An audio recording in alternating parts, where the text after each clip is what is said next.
Hi guys, it's Sean here. So hari ni kita akan bercakap pasal macam mana nak guna ring light untuk improve your video and how you can turn your video from this to this. So if you guys buat makeup videos, short tutorial videos or even TikTok videos and still doesn't own a ring light, here are 4 reasons why you should go and buy it now. Number 1, it's dirt cheap. Dia memang murah gila. You can get it from even RM30 yang small one. You can clip it on your phone and it can goes up to RM300-400. Ada yang mahal lagi lah, but then I think range to $200 to $300 tu dah okay. It's good enough for you to make a video, good video lah, sebab lighting dia dah cantik. The size is good and big enough for you.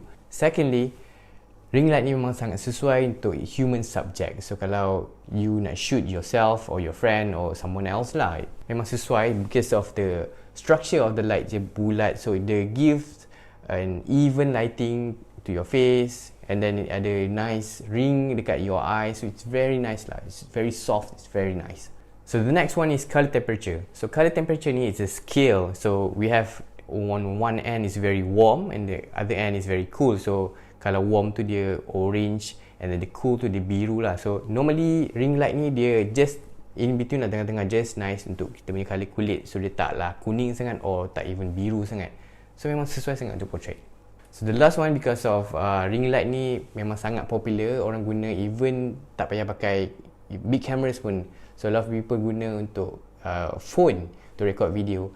So banyak manufacturer ring light ni diorang dah buat kan ring light ni purposely untuk phone. So ada even yang the one that I have, dia ada slot untuk phone. So it's sangat convenient if you don't have a big video camera.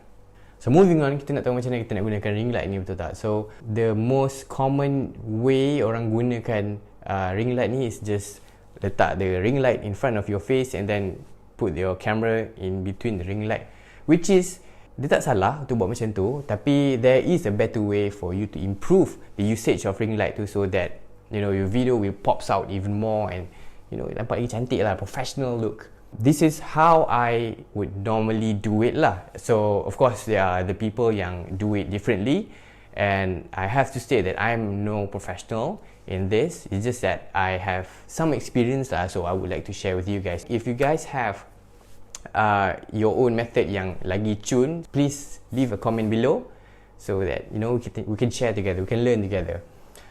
Okay, so first kali kita nak subject tu dekat sangat dengan background, so I would advise subject to move a bit lah to the front, so ada kita create separation for the subject to the background.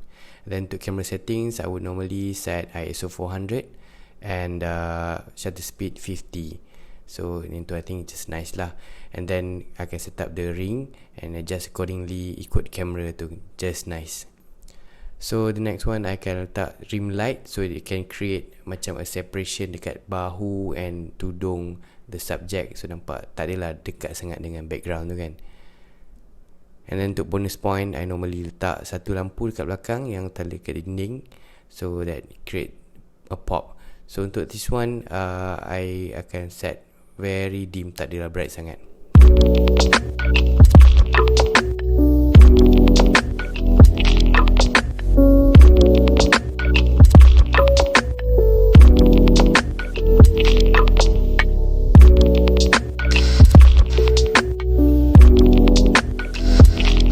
Okay, so there you have it. That is how I normally set up my subject untuk makeup videos or short tutorial videos, yang mana yang you know yang pakai ring light lah mostly. So if you like this video, please give it a thumbs up, and I would appreciate if you would subscribe to my channel. So on that note, I guess I'll see you guys soon. Bye.